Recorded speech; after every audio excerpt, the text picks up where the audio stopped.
RERA क्या होता है वो बताओ ना। जो बिल्डर है जैसा मनमानी चाहते थे वैसा करते थे, वो मनमानी करते थे बिना टाइटल का, बिना प्लान का। एक हीरोइन का फोटो दिखा के करोड़ों का फ्लैट बेचते थे ब्रोशर के हिसाब से। अभी ऐसा नहीं होगा, ये एक प्रिवेंशन हो गया। कंप्लीशन सर्टिफिकेट होता है वर्सेस ऑक्यूपेशन सर्टिफिकेट, इसका डिफरेंस क्या है? रेगुलेटरी अथॉरिटी अपना वेबसाइट में बताते हैं और कि ये एरिया में ये कंप्लीशन सर्टिफिकेट है, कंप्लीशन सर्टिफिकेट मानते हैं। नहीं तो ओसी भी आता है तो काफ़ी है। बेसिक रूल्स क्या पता होना चाहिए जब वो घर खरीद रहे या रेरा रिलेटेड? पहला आपको देखना है क्या ये रेरा रजिस्टर्ड प्रोजेक्ट है या नहीं, 5 साल का उसका ट्रैक रिकॉर्ड क्या है, ये सब रहता है।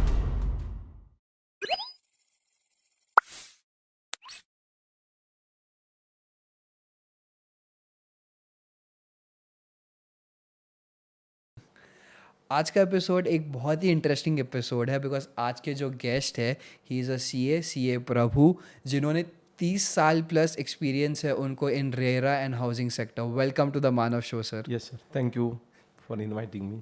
ओके, तो सर एकदम सिंपल वर्ड्स में मेरे को रेरा क्या होता है वो बताओ ना। नहीं क्या है, देखो हर आदमी फ्लैट लेता है राइट। जिंदगी में, एक बार, कई बार, 2 बार, कई बार रीसेल में। तो जब फ्लैट खरीदता है अभी तक कोई रेगुलेशन नहीं था कि बायर और सेलर का बीच में कोई डिस्प्यूट होता है। सेलर कौन है? बिल्डर, बड़ा हस्ती है, और बायर आम आदमी है। तो यदि कोई डिस्प्यूट होता है तो उसको रिजॉल्व करने वाला कोई मैकेनिज्म नहीं था। ओके। कोई जिसको हम बोलते हैं कि रखवाल करने वाला, तो अथॉरिटी नहीं था। तो इसके लिए जो बिल्डर है जैसा मनमानी चाहते थे वैसा करते थे।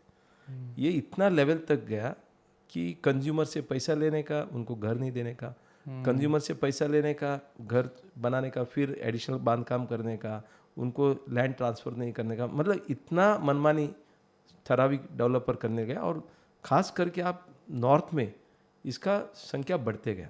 अच्छा। महाराष्ट्र में खास करके महाराष्ट्र ओनरशिप फ्लैट एक्ट कायदा था जिसमें ये बताया जाता था कि फ्लैट परचेजर यदि फ्लैट खरीदी करता है तो बिल्डर ने क्या क्या दायित्व करना चाहिए, बट अन्य राज्य में ये नहीं था। तो ये देखा गया कि यदि आम कंज्यूमर को कोर्ट कचहरी में जाने की जगह में क्या हम ऐसा कोई एक व्यवस्था कर पाएंगे जिससे कि कोई भी रेगुलेशन में 3 महत्वपूर्ण चीज़ रहती है। राइट। वो 3 महत्वपूर्ण चीज़ क्या है? वो 3 यदि हम एक कायदे के अंदर लाता है तो फिर शायद कुछ हद तक तो इनोसेंट फ्लैट परचेजर या होम बायर को हम राहत दे सकते। क्या 3 महत्वपूर्ण है? एक, उनके ऊपर जो मनमानी होता है वो कैसे भी करके प्रिवेंट करना है, जिसको हम बोलते हैं प्रिवेंशन। दूसरा है, यदि मनमानी during the period, construction period, मतलब 2 साल 3 साल, वो जिस तरह से उन्होंने वादा किया वो वादा निभाता कि नहीं, उसको मॉनिटरिंग भी होना चाहिए। राइट। तो कंट्रोलिंग होना चाहिए और डिसिप्लिन होना चाहिए। और तीसरा आ जाता है, मान लो ये प्रिवेंशन करने का कोशिश भी किया, मॉनिटरिंग भी हो रहा है, काम बराबर हो नहीं रहे रेगुलेटरी के हिसाब से, फिर भी कंज्यूमर के खिलाफ कोई ना कोई, या इवन कंज्यूमर बिल्डर के तरफ कुछ ना कुछ डिस्प्यूट हो सकता है। तो इसके लिए क्यूरेटिव भी होना चाहिए, एक प्रिवेंशन, मॉनिटरिंग एंड क्यूरेटिव। तो इस तरह से एक प्रावधान ये रेरा में है। उससे क्या होता है, रेरा एक और 2 मिनट लेता हूँ कि प्रिवेंशन कैसा कर रहा है। प्रिवेंशन ये कर रहा है, यदि कोई भी बिल्डर फ्लैट बेचता है, पहला उनको बोलना था प्लान बनाओ, आप बिल्डिंग में क्या एरिया देने वाले हो देखो, प्राइस क्या होता है वो देखो, क्या एम्यूनिटीज़ होता है ये सब बताओ, एग्रीमेंट में लिखो। राइट। आप पैसा लेने के पहले एग्रीमेंट करो, फिर कोई डिस्प्यूट होता है तो कैसा, ये सब जो है ना बराबर नहीं हो रहा था। लोग क्या करते थे, टेंटेटिव प्लान बनाते थे, अपना खुद का प्लान, और लोगों से पैसा लेते थे, एग्रीमेंट नहीं करते थे, अलॉटमेंट लेटर देते थे, फिर कुछ मनमानी हो जाता है तो पुलिस स्टेशन में जाते हैं, पुलिस बोलता है ये सिविल मैटर है, तो बिल्डर पैसे लेके भाग जाता है। तो अभी ऐसा ये नया व्यवस्था में क्या किया रेरा में, बोले कि हम एक रेगुलेटरी अथॉरिटी बनाएंगे, जब तक बिल्डिंग का टाइटल क्लियर नहीं है, प्लान पास नहीं होता है कॉम्पिटेंट अथॉरिटी से, जो development control and promotion regulation, मतलब competent authority municipal corporation plan pass नहीं करता है, उसका हर एक का एरिया क्या है, कितना FSI यूज़ हुआ है, कितना लेआउट में जगह है, और क्या क्या एम्यूनिटीज़ देने वाला है, ये पूरा का पूरा रेरा को आपको पहला बताना पड़ता है। उसके बाद अलॉटमेंट लेटर क्या होगा, अप्रूवल प्लान क्या होगा, फिर एग्रीमेंट कैसा होगा, उसमें टर्म्स एंड कंडीशन क्या होगा, कन्वेंस कैसा देंगे, सोसाइटी कैसा बनेगा, मेंटेनेंस कैसा होगा, ये पूरा का पूरा आप रेरा को बताएंगे। रेरा को ये भी आप बताओगे राइटिंग में कि कितना टाइम तक आप प्रोजेक्ट कंप्लीट करोगे, प्रोजेक्ट का माइलस्टोन क्या रहेगा, ये सब आप बताओगे। ये बताने के बाद रेरा को यदि समझ में आता है कि ये प्रोजेक्ट अच्छा है, सब कुछ लीगल है, फिर रेरा रजिस्ट्रेशन देता है। इससे क्या होगा कि जो मनमानी करते थे बिना टाइटल का, बिना प्लान का, एक हीरोइन का फोटो दिखा के करोड़ों का फ्लैट बेचते थे ब्रोशर के हिसाब से, अभी ऐसा नहीं होगा। ये एक प्रिवेंशन हो गया। दूसरा, यदि प्रोजेक्ट उन्होंने बोला 3 साल में खत्म होने वाला है, तो उसको क्या है, मॉनिटरिंग करना है। तो क्वार्टरली प्रोग्रेस रिपोर्ट हर क्वार्टर में पूरी तरह से मॉनिटरिंग होता है। मॉनिटरिंग मतलब हर क्वार्टर में आर्किटेक्ट, इंजीनियर और चार्टर्ड अकाउंटेंट, आर्किटेक्ट कितना बिल्डिंग किस तरह से प्लान बनाया, इंजीनियर बोलता है कि कितना पैसा उसमें इन्वेस्ट हुआ, और chartered accountant books of account देखिए कितना पैसा कस्टमर से आया, कितना आपने निवेश किया, वो सर्टिफिकेट देता है क्वार्टरली बेसिस में। और दूसरा, ये तीनों के माध्यम से जो अलॉटी से पैसा आता है 70%, 100 रुपये मिलता है मान लो अलॉटी से, तो उसमें से 70% एक शेड्यूल बैंक में अलग अकाउंट में डाला जाता है। जब तक ये तीनों लोग ये सर्टिफाई नहीं करते हैं कि इतना काम कंप्लीट हुआ है, तब तक वो अकाउंट में से पैसा नहीं निकाल सकता। मतलब पैसे के ऊपर भी नियंत्रण आ गया। अच्छा। तो आप साइपरिंग ऑफ द मनी नहीं हो सकते। और आखिर में फिर भी आपको बोला 3 साल में फ्लैट देता हूँ, वो 5 साल में देता है। किसी को बोला कि आपको ओसी ला के देना है, बिना ओसी फ्लैट ताबा देता है। कई बार आपको सोसाइटी बनाना है, कन्वेंस करना है, एग्रीमेंट 10% पैसा आने के बाद एग्रीमेंट करना है, ये सब नहीं करता है। अभी उन्होंने क्या किया, कायदा का उल्लंघन किया। तो एक रेगुलेटरी अथॉरिटी में एजुडिकेटिंग मैकेनिज्म है। रेगुलेटरी अथॉरिटी कंप्लेंट लेती है, सुनती है, फिर एपीलेट ट्रिब्यूनल है, आप जा सकते हो, फिर हाई कोर्ट, फिर सुप्रीम कोर्ट। एक रिड्रेसल सिस्टम भी उस अथॉरिटी का बीच में दिया है। इस तरह से रेरा जो है पूरी तरह से रियल एस्टेट का relation between the home buyer and the builder, promoter और एस्टेट एजेंट, तो रेगुलेट करने के लिए एक RERA real estate regulatory authority बनाया गया। तो सर जैसे रेरा की अगर सिंपल में बोले तो बिल्डिंग लाइन में, कंस्ट्रक्शन लाइन में ट्रांसपेरेंसी और अकाउंटेबिलिटी क्रिएट करने के लिए रेरा बनाया गया। बिल्कुल सही। बट क्या सही में, जब हमें पता है कि करप्शन कितना है हमारे यहाँ पे भी, तो क्या सही में रेरा इतनी ट्रांसपेरेंसी रख पा रहा है आज के टाइम पे? नहीं, देखो हर चीज़ में ये रेरा 2017 का बच्चा है। राइट। आज 8 साल हुआ है। 8 साल बच्चे से अपन क्या उम्मीद कर सकते हैं। आज महाराष्ट्र ओनरशिप फ्लैट है 1963 का है, 70 साल होने के बाद भी डिस्प्यूट ये बढ़ते जाता है। लेकिन जिस माध्यम से आप पूछ रहे हो, जो अपेक्षा है ना लोगों का, वो बढ़ते जा रहा है। राइट। और जब आपका अपेक्षा बढ़ता है तो आप डिस्प्यूट भी उतना ही लेके आते हैं। पहला तो कोई अथॉरिटी नहीं था। हाँ। कितना प्रोजेक्ट बन रहा है, कितने लोगों को फ्रॉड कर रहा है, कितने लोगों को एग्रीमेंट मिल रहा है, नहीं मिल रहा है, घर मिल रहा है, नहीं मिल रहा है। अभी क्या हो रहा है, आपको हर बिल्डिंग जब बनाते हो, बेचते हो, तो आपको रेरा के अंदर रेगुलेट होती है। और हर आदमी को कंप्लेन करने का एक प्लेटफॉर्म दिया है। तो इतना कंप्लेंट्स आ रहा है, क्योंकि वो कंप्लेंट आपका टाइटल नहीं है, वो नहीं है, बिल्डिंग अप्रूव नहीं है, वो नहीं, पहला वो भी आता था, अभी वो नहीं आ रहा है। पैसा लिया, पैसा साइपनिंग हुआ, वो नहीं है। अभी कंप्लेंट क्या आ रहा है, 3 साल बोला था, 3.5 साल हुआ, तो 6 महीने का मुझे इंटरेस्ट चाहिए। उन्होंने एम्यूनिटी में क्लब हाउस बोला था, वो अभी ओसी आ गया, लेकिन क्लब हाउस नहीं दिया। तो ये छोटा छोटा जो है, या लीकेज है, जो 5 साल का डिफेक्ट लायबिलिटी है, वो नहीं, ऐसे कंप्लेंट्स आ रहे हैं। फिर भी लेगेसी क्या हुआ, रेरा ने जब आया 2017 1 मई 2017 को, उन्होंने एक अच्छा काम किया। वो काम ये है कि जो लेगेसी, जिन्होंने पैसा लेके प्रोजेक्ट को कंप्लीट नहीं किया 10-10 साल का, उनको इस दायरे में लिया, जिसको हम बोलते हैं ऑनगोइंग प्रोजेक्ट। आज जो महाराष्ट्र में बोलो, अन्य राज्य में रेरा का जो मैक्सिमम कंप्लेंट है, 90% कंप्लेंट ये लेगेसी कंप्लेंट है। 2017 का पहले का जो प्रोजेक्ट जिन्होंने लोगों को फ्रॉड किया है, क्योंकि जो पाप का गड़ा है ना, बहुत बढ़ गया था। तो गवर्नमेंट को लगा कि नहीं तो इंडिपेंडेंस होने का 70 साल के बाद इन्होंने ये लाया। आप समझ सकते हो, ये जो लॉबी है, बिल्डर का लॉबी, प्रमोटर का लॉबी, ये कौन है? ये तो पॉलिटिशियन लोग हैं। पॉलिटिशियन का पैसा लगा है। ये रेरा रियल एस्टेट क्या है, रियल एस्टेट में पूरा ब्लैक मनी लगता है। आप जो बता रहे हो, बिल्डर का जो काम है ना, मैं तो उनको सैल्यूट करता हूँ। अभी आप पूछेंगे सैल्यूट क्यों करते हैं? हर जगह में कहावत भी है एक शादी करके देखो या एक घर बना के देखो। कहने का तात्पर्य ये है, शादी करने के बाद भी या करने के लिए जो तकलीफ होती है, उसी तरह से आपको घर एक बनाने के लिए कितना मेहनत करना पड़ता है। आप 100 लोगों का घर बना के दे रहे हो और इतना बढ़िया बनाते हो और नया एम्यूनिटी के साथ बनाते हो, और कितना अथॉरिटी इसमें इन्वॉल्व है। गवर्नमेंट का प्लानिंग अथॉरिटी बोलो या लैंड रिकॉर्ड्स बोलो, फिर मंत्रालय, ये वो, एनवायरनमेंट, दुनिया भर का। तो ये बिल्डर जो है ना, बहुत सारा लोगों को मैनेज करता है, और वो मैनेजिंग में किधर ना किधर थोड़ा सा 19-20 होता है। और इसके लिए उनको मैं यही दाद देता हूँ, तो 100 लोगों का आप घर बना के दो। आज बिल्डर नहीं है तो कौन बिल्डिंग बनाएगा? आज क्या बंगलो सिस्टम में लोग रह पा रहे हैं? नहीं रह रहे। जो आप शहरों में जाएंगे, मुंबई में, उधर तो अभी रीडेवलपमेंट हो रहा है। क्यों हो रहा है? क्योंकि जगह ही नहीं है। आज जो 3 स्टोरी 4 स्टोरी बिल्डिंग था, अभी तो 50 स्टोरी 100 स्टोरी का बिल्डिंग बन रहा है। तो लोगों को सुविधा देने के लिए ये बिल्डर लोग ही आगे आ रहे हैं। आज गवर्नमेंट वो कर नहीं पा रही है, तो जो गलत कर रहे हैं उनको नियंत्रण डालने के लिए आया है। जो आप अपेक्षा करते हो, ये जादू की जड़ी नहीं है कि, और क्या है कि ये दोनों का बीच में आप जितने सुविधा देते हो तो आपका अपेक्षा बढ़ते हैं, और अपेक्षा बढ़ने से बहुत कुछ। हाँ, यस, मैं ये बोलता हूँ, ये जो सेक्टर है तो रॉटन था। आज हर आदमी, इसके पहले हर आदमी बिल्डर बनना चाहता था। हर आदमी सोचता था कि इसमें बहुत पैसा है, और लोगों को पैसा लेके वो गलत करता था। लेकिन आज ये रेरा आने से गलत करने वाले इसमें नहीं आ सकते, तो उनके लिए रोक उधर ही प्रिवेंशन हुआ।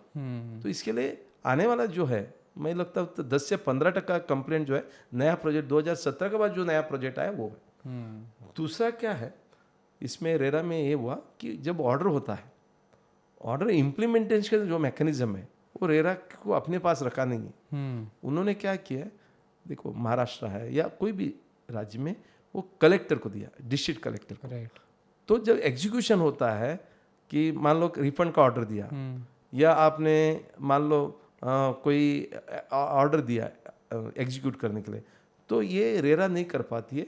सेक्शन 40 के अंदर आपको डिस्ट्रिक्ट कलेक्टर को ये दिया है, क्योंकि रेरा का ऑफिस तो ऑनलाइन में रहता है, एक जगह में रहता है। अक्का महाराष्ट्र का हर डिस्ट्रिक्ट 36 डिस्ट्रिक्ट में वो नहीं कर पाते, तो ये डेलीगेशन डिस्ट्रिक्ट कलेक्टर को है। डिस्ट्रिक्ट कलेक्टर क्या करते हैं, तहसीलदार को देता है। तहसीलदार क्या करते हैं, तलाटी को देता है। फिर ये जो है ना, इसमें टाइम जाता है। इसका एग्जीक्यूशन जो होना चाहिए उसमें मैं मानता हूँ थोड़ा सा सुधार चाहिए। फिर भी बहुत सारा अथॉरिटी इंक्लूडिंग महाराष्ट्र रेरा उसमें सुधार लाने का पूरा प्रयास कर रहे हैं। यस सर, आपने जैसे बोला कि पहले के जो बिल्डर्स थे, आजकल हम देखेंगे तो ब्लैक मनी की जैसे बात हुई, आजकल काफ़ी लोग जो जिनका प्राइमरी बिजनेस कुछ और है बट उनका सेकेंडरी बिजनेस बिल्डिंग में आता है। मतलब पैसे डाल देते हैं कि भाई तू कॉन्ट्रैक्टर है, तू बना के दे दे मेरे को बिल्डिंग, यार अपने इन्वेस्टमेंट्स निकाल लेते हैं। सो ऐसा क्यों हो रहा है कि सेकेंडरी बिजनेस सबका ही कंस्ट्रक्शन और बिल्डिंग में जा रहा है? नहीं, आप सही बोल रहे हो कि देखो, कोई भी एंटरप्रेन्योर आज के दुनिया में वो एक बिजनेस नहीं करता। आप टाटा ले लो, सॉल्ट से लेके एरोप्लेन तक, बराबर, उसका कितना बिरला देखो। कोई भी एक एंटरप्रेन्योर है, एक में सक्सेस मिलता है, वो सोचता है व्हाई नॉट आई एक्सपांड।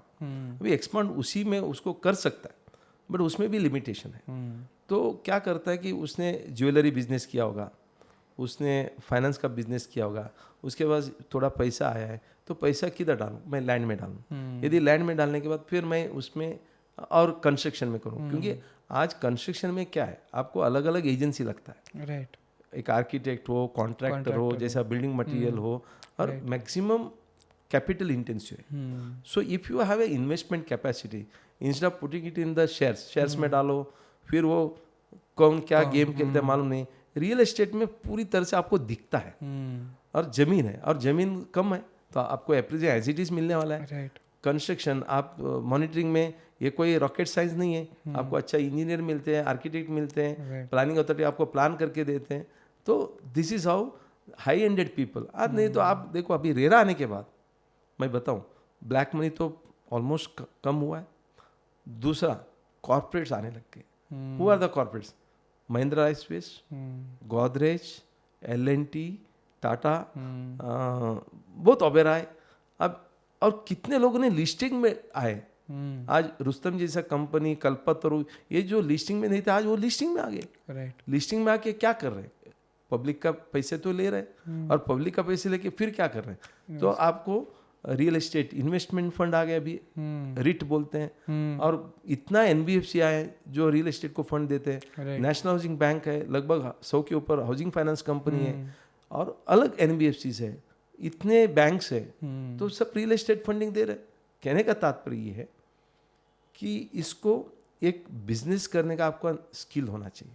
यदि आप एक बिजनेस में सक्सेस है तो दूसरा करते हो, तीसरा करते हो, और ये 3-4 साल का है और रिटर्न अच्छा है। राइट। 15 से 20% आपको यदि रिटर्न मिलता है, व्हाई नॉट?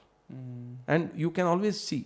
हाँ, today fly by night operator जो पहला होते थे, रेरा का पहला, वो अभी नहीं हो रहा है। तो now it is becoming more organised regulated sector.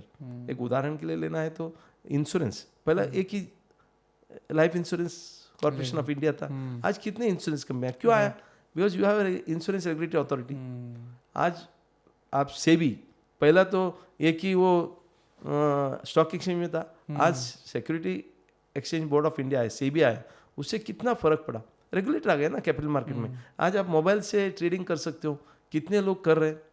तो this transparency is going to come. Right. Now RERA is integrating, approval, ये वो सब कर रहे हैं।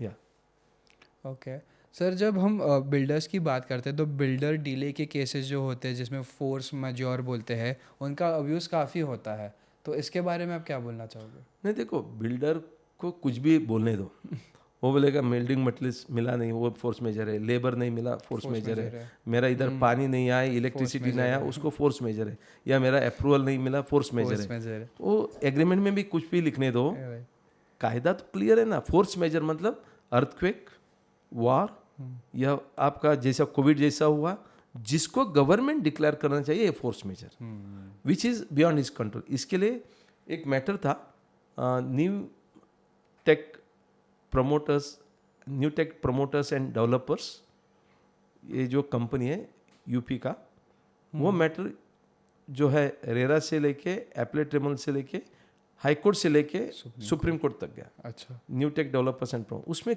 क्लियर कट बोला है कि यदि प्लान पास नहीं हुआ, टाइमली नहीं हुआ, ये बिल्डर का जिम्मेदारी है, अलॉटी का थोड़ी है। अलॉटी को थोड़ी बिजनेस समझता है। नहीं, अथॉरिटी ने स्टॉप वर्क नोटिस दिया, वो तुम्हारा, तुमने गलती किया, स्टॉप वर्क नोटिस आया, तुमको एनवायरमेंट क्लियरेंस नहीं आया, वो तुम्हारा काम है। तो उन्होंने फोर्स मेजर क्या है क्या नहीं बताया। यदि अदर देन डिक्लेयर्ड कैटास्ट्रोफी, या जो हम बोलते हैं बियॉन्ड नेचुरल जो है, तो उसको फोर्स मेजर बोला जाता है। बाकी सब उन्होंने पूरी तरह से डिक्लेयर किया है कि यदि प्रोजेक्ट बिल्डर का कारण से, प्लानिंग का अथॉरिटी से कारण से कुछ भी डिले होता है, उसको डिलेड इंटरेस्ट देना ही है।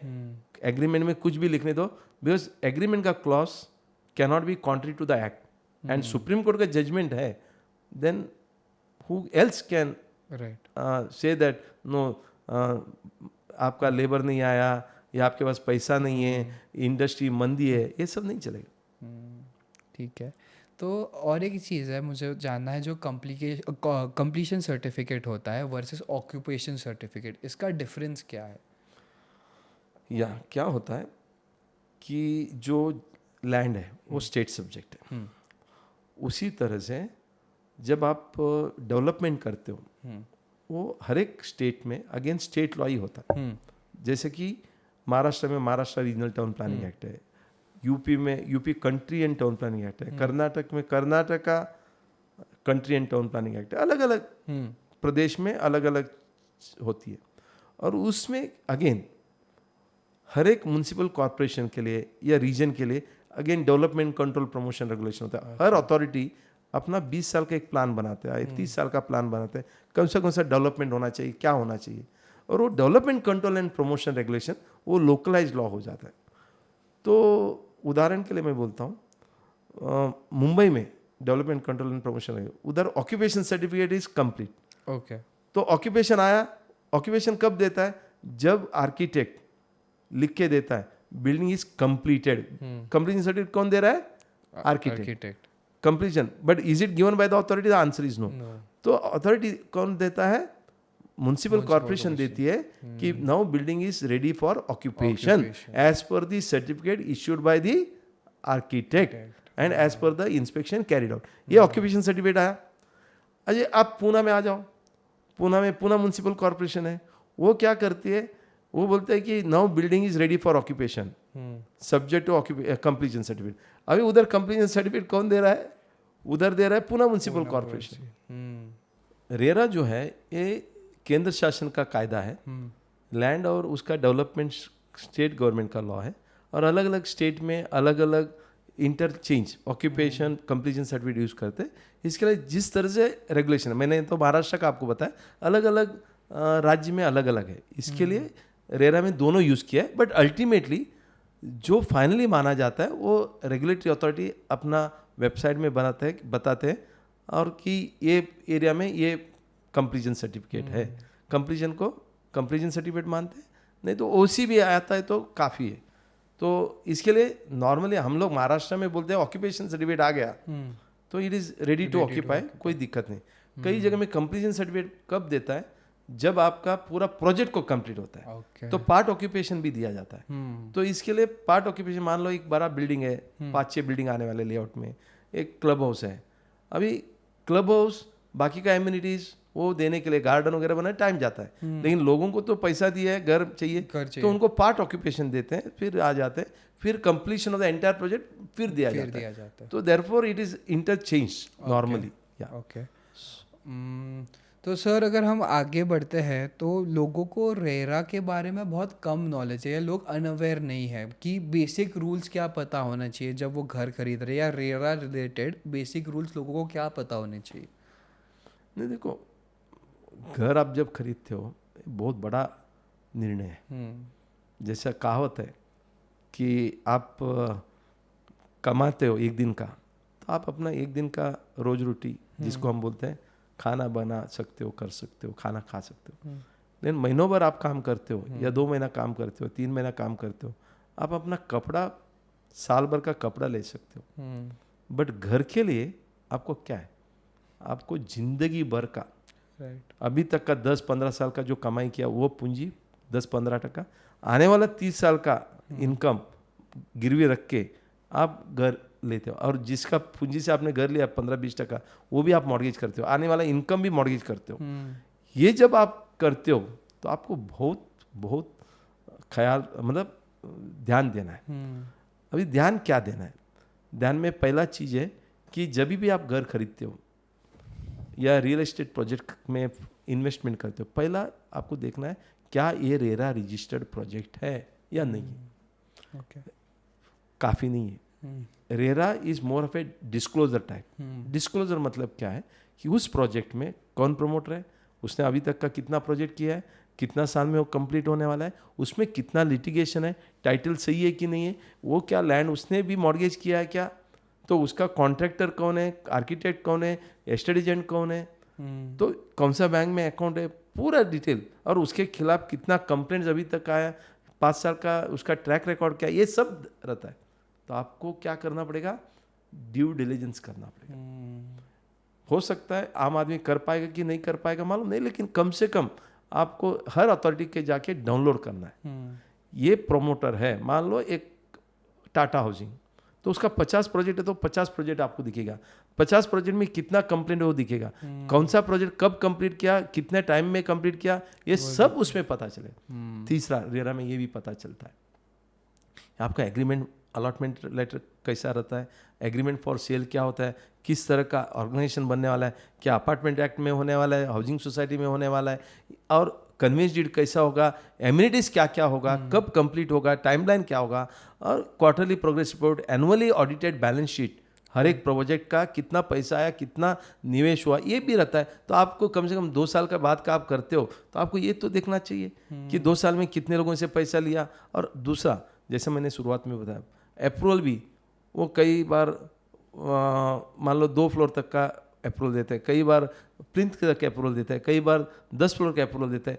हर बार उसका अप्रूवल भी अथॉरिटी जो है पार्ट देते हैं, जिसको हम बोलते हैं further CC, commencement certificate, CC for plinth, CC for podium, CC for parking, CC for 10th floor, CC for 30 floor, CC for 50th floor, CC for club house. तो आपको ये भी देखना है जो फ्लैट मुझे बेच रहा है क्या उसका अप्रूवल है। रेरा में अप्रूव किया होगा उसने, 25 माले का बोल दिया मैं बनाऊंगा, और प्लान डाला होगा 10 माले का, और मुझे फ्लैट बेचा होगा 20 माले का। तो आपको कम से कम वो भी देखना है कि मेरा जो फ्लैट है, तो इसके लिए कई बार हम लोग बोलते हैं ठीक है आप रेरा में ले रहे हो, आपके पास अच्छा पैसा है, कोई दिक्कत नहीं, कम से कम आप एक वकील से ला के वो ड्यू डिलिजेंस करो। नहीं है तो आप 5 लाख का 10 लाख का लोन के लिए एप्लीकेशन डाल दो, वो पूरा करेगा।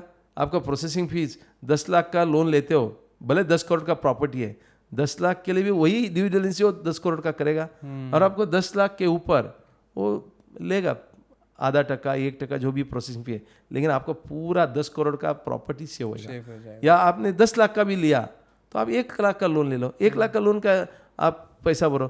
तो जब लोन देना है ना, आदमी बहुत सोच समझ के डिटेल में करता है।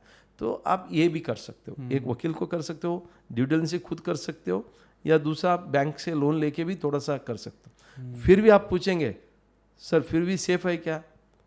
फिर तो देखो आप अहमदाबाद में एक एयर एक्सीडेंट हुआ है, कितना सेफ्टी होने के बाद भी एक्सीडेंट तो होता है। तो आप ठराविक 1-2 एक्सीडेंट या ऐसे 2-3 बिल्डर ने जो गलत किया वो देखिए पूरा इंडस्ट्री को या रेरा को अपन नहीं दोष दे सकते। यस, महत्वपूर्ण ये भी है कि लोग जो बोलते हैं ना उसके ऊपर आपको ध्यान नहीं देना है, आपको क्या है उस साइट में जाके देखना है। क्योंकि unless until you go to the site during day time, ऐसा भी नहीं कि नाइट को जाके विजिट करो, डे टाइम में जाके तो उधर आजू बाजू में कोई कब्रिस्तान तो नहीं है, कोई स्मशान तो नहीं है, तो आपका उधर स्लम नहीं है या रोड नहीं है, आपको ब्रोशर तो अच्छा दिखेगा ना, गाड़ी भी दिखाएगा, लाइट भी दिखाएगा, पार्किंग भी दिखाएगा, स्विमिंग भी दिखाएगा, लेकिन उधर जाएंगे तो 300 मीटर का प्लॉट है भाई, 300 मीटर में क्या दिखेगा वो, रोड है गली, लेकिन आप विजिट करना चाहिए। आप क्या है कई बार फॉरेन में रहते हो और घर लेने के लिए चक्कर में किसी भी एजेंट को पकड़ते हो, एजेंट कोई ना कोई गलत करता है, तो आपको ये सब ध्यान देना है। और इतना आप करेंगे तो आपका 90% तो सिक्योर है, बस 10% तो हर चीज में रिस्क तो रहता ही है। दैट रिस्क एपिटाइट हर एक को जब आप घर खरीदते हो देखना चाहिए। और background of the developer is more important. ये नया डेवलपर है क्या, आज का इसका पहला प्रोजेक्ट है, इसके लिए 5 साल का ट्रैक रिकॉर्ड लेते हैं, 5 साल का क्या क्या प्रोजेक्ट उन्होंने किया वो देखा जाता है। तो इस तरह का होता है, टाइटल भी देखना बहुत जरूरी है। ओके सर, बट आज की जो जनरेशन है ना वो लोग प्रेफर करते हैं रेंट पे रहना, और घर खरीदने से वो बोलते हैं कि उससे बहुत इंटरेस्ट है, लोन का इतना कौन भरेगा, उससे ज़्यादा मैं पैसे इन्वेस्ट कर लूँ। एंड इस पर बहुत डिबेट भी हुआ था बीच में, तो इसके ऊपर आपको क्या बोलना है? मैं तो एक मेरा लड़के का उदाहरण से देता हूँ। मेरा लड़का भी आपका ही उम्र का है, बराबर, अभी तो 32 है, मैं 24 साल का हूँ। आप 24 साल के ना, तो वही 25-26 में वो CA बन गया, 27 में शादी हो गया। जैसे ही शादी हुआ तो घर चाहिए, हमने बोला यार घर ले लो, क्योंकि हम लोग 60th ईयर वाले हैं, हम तो बोलेंगे हमको लगता है घर सिक्योर है, अब घर ले लो। बोलते पापा मैं घर नहीं लूँगा। मैं बोला क्यों, 3 करोड़ है, मुझे तो इधर 40,000 भाड़े में 2 बेडरूम फ्लैट मिलता है, 40,000 भाड़े में अंधेरी में, और मैं 3 करोड़ का घर लूँ।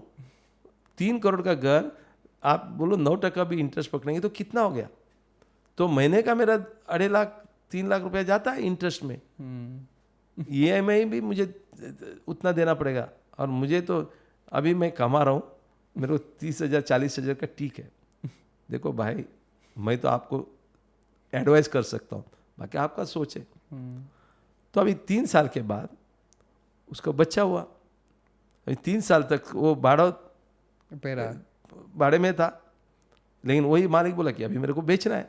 अभी उसका वाइफ बोला, अभी बहू बोली कि नहीं पापा आपने तो बोला ये सुनता नहीं है, अभी आप ऐसा करो, इनको कन्विंस करो। मुझे तो उन्होंने बताया, अभी मैं कितना बार हर साल 2 साल घर बदलते रहूँ, मेरा फिटिंग गिटिंग क्या है क्या नहीं है। एक घर जो है ना एक सिक्योर चीज़ होती है। आप जितने भी इंटरेस्ट भरते हो this is value for money, और आप जितने भी इंटरेस्ट देते हो उसका एप्रिसिएशन आपको मिलता है। जब आप 3 करोड़ का फ्लैट यदि 10 साल पहले लेते थे, आज वो 6 करोड़ का फ्लैट हो गया, और आपको एप्रिसिएशन में मिलता है। आप वो नहीं देखते हो, आप बोलेंगे कि बेचने के लिए नहीं, बट आपका एक परमानेंट जगह चाहिए, सिक्योर चाहिए। आज आप इंडिया का आप देखेंगे तो एक ही जो रियल उनका जो सिक्योर्ड है वो घर। तो इसके लिए आपको शुरुआत में 2-3 साल जैसा आप रहना चाहे तो रेंट में रहो, लेकिन आपको घर कोई भी हालत में ओनरशिप में करना है, लेना है। वो आपको, आपका फैमिली को, सबको एक पीस ऑफ लिविंग जो बोलते हैं ना, एक सिक्योर्ड लिविंग। नहीं तो 6-6 साल में, 3-3 साल में आप भाड़ों का बदलते रहोगे, आपका कितना खराब होगा चीज़। और आप खुद अलग अलग माहौल में बैठेंगे, आपका स्टेबिलिटी नहीं आता। लाइफ में स्टेबिलिटी चाहिए, आपको ऐसा कुछ सिक्योर चीज़ चाहिए। This is one of the best investment one should think of. हाँ ठीक है, आपका बजट के अंदर करना चाहिए। आज मान लो आपका इनकम है 1 लाख रुपया, आप 2 लाख EMI का बजट सोच के मेरा सैलरी बढ़ेगा, मेरा ये नहीं। आप शुरुआत में 1 बेडरूम में जाओ, 1 रूम किचन में जाओ, ठीक है ना, कोई फर्क नहीं पड़ता है। 2 साल 3 साल 6 साल के बाद बेचो, दूसरा ले लो। मैंने तो वही किया, पहला 2-3 साल मैं भी भाड़े में था। जब मैंने 1990 में शुरू किया, 2 साल भाड़े में था। उसके बाद 300 फुट का घर लिया, फिर 600 का लिया, फिर अंधेरी में, मैं वैसे में था, अंधेरी में आया। तो ऐसे ही होता है ना। अब अंधेरी में भी आते तो 2 बेडरूम लिया, फिर अभी 3 बेडरूम लिया। तो कहने का तात्पर्य है कि आपको प्रोग्रेस करने के लिए छोटा क्यों न हो, एक अपना खुद का घर होना चाहिए।